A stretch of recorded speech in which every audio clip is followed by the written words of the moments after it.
those so we can see. I'm gonna figure it out. You think after 5 years I understand like where people need to be? Not a chance. Okay, so shrimp out, get underneath. Again, once I'm here, I'm trying to make space, and if it helps to think about it, I'm spinning his body. So when I elevate him here, I'm spinning him like a pizza. Whoop! Right? I got that butterfly hook to start making space, and I'm pushing him away. All right, as I pull myself to that leg. Cool? Now my hips are underneath his hips. See how they're out in front of him? I'm not going to be able to get there yet.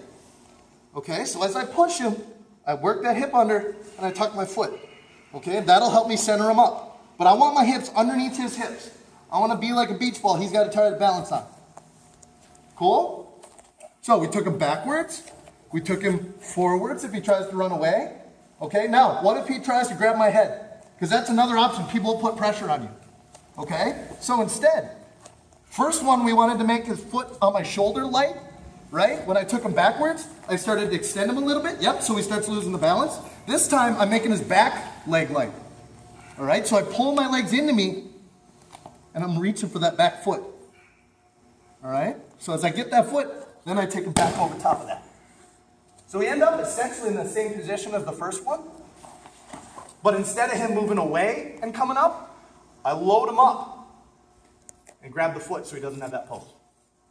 All right, so you know how you're having a hard time taking him over backwards because his foot kept moving? Right? And I have to make sure that those legs are pulling opposite as I rotate them. This time, I'm not giving him that option. I'm taking that foot. Cool? One more time. Right there. So here, boom. Yep, he reaches for my head, which is fine. And you get this reaction a lot because people don't know what else to do. All right, so I got to use that left leg to elevate him. That'll bring the foot right to you. If you have to reach for it, it means you're not lifting. Okay? And he's not loaded up on top of me enough. Okay? You can stand up. One of the drills we'll do sometimes, actually put your hands on the ground just so you don't fall over, is at the beginning of class, we'll just extend our legs.